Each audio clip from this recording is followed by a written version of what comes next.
E aí, queridões, estamos aqui no auad.com.br, eu sou o professor Bira para fazer mais uma resolução para vocês de um exercício de Enem, para a gente viciar no estilo de questão que a Banca Enem vai pedir para vocês. Olha só, escolhi uma questão muito bacana, que mexe com um assunto muito legal e muito frequente, não somente no Enem, mas também nos vestibulares, que é intertextualidade. Lembra? Quando tu bebe de uma fonte.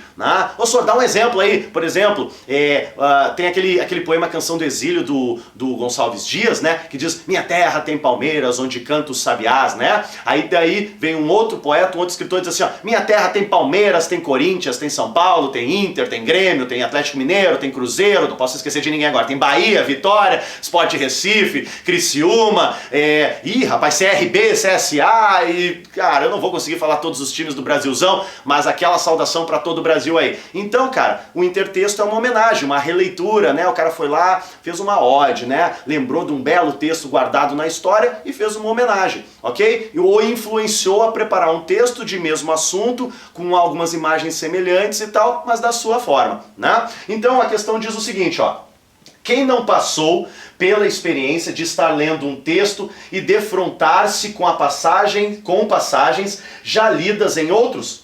Os textos conversam entre si em um diálogo constante. Esse fenômeno tem a denominação de intertextualidade. Leia os seguintes textos. Agora vocês vão ter um outro exemplinho melhor aqui em relação à questão, que diz o seguinte, ó. Carlos Drummond de Andrade. Esse quem não sabe de cor, Quem não sabe aqui, ó. Quando nasci, um anjo torto desses que vive na sombra disse: vai, Carlos, ser gaucho na vida, ser torto, desengonçado, todo arrebentado, estrupiado.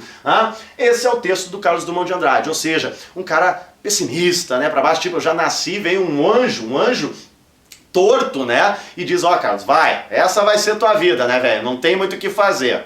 Aí, o Chico Buarque tem um intertexto, e a Adélia Prado também. Então o Enem foi lá e fez o quê? Pegou esses dois textos e juntou com o do Carlos Drummond. No do Chico Buarque, ele diz assim, ó, quando nasci, veio um anjo safado, o chato de um querubim, e decretou que eu estava predestinado a ser errado assim.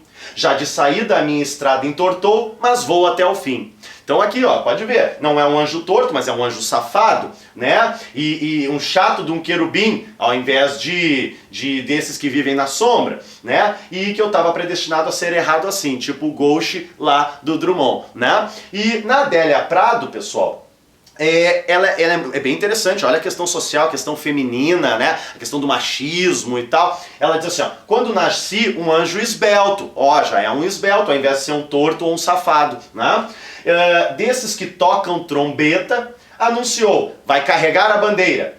Carga muito pesada para a mulher, essa espécie ainda envergonhada. Então notem que nos dois textos primeiros, tanto o Drummond quanto o Chico, o Chicão de Buarque, a mulherada adora, aqueles olhos verdes, parece até o professor de história, 2 metros de altura, olhos verdes, crocante, um cara crocante. Então, nos dois eles se colocam como tortos, errados, mas vamos lá, vamos continuar essa vida. A Adélia, ela muda um pouquinho, mas não deixa de ser um intertexto, do anjo que toca a trombeta, mas ela vai carregar uma bandeira, como se fosse um fado, um piano na paleta, nas costas, porque carga muito pesada para a mulher, essa espécie ainda envergonhada. Então ainda uma sociedade bem machista, que ainda não respeitava o espaço da mulher. Hoje ainda nós temos problemas assim, pessoal, infelizmente, mas os três textos têm as suas semelhanças, Tem claramente aqui a intertextualidade. Então nós vamos para as respostas. Diz o seguinte, ó, Adélia Prado e Chico Buarque estabelecem intertextualidade em relação a Carlos Drummond de Andrade Então o que tem nos textos que a gente percebe essa intertextualidade? Letra A, reiteração de imagens. Pode ser, questão do anjo, de dizer como vai ser a vida, de onde ele veio, essa conversa, do anjo com o personagem ali, o Drummond, o Chico e a Adélia. Então, pode ser, mas vamos dar uma olhadinha nas outras respostas? B, oposição de ideias. Não tem oposição, pelo contrário, os três têm que carregar um fardo, C, falta de criatividade é sacanagem, né? Só pode ser sacanagem, porque tu usar a palavra falta para Drummond, Chico e Adélia, dá vontade de ir lá e dar na cara do Enem, né? Sabe? Mas é uma resposta, né? E tá errada. Letra D, negação dos versos.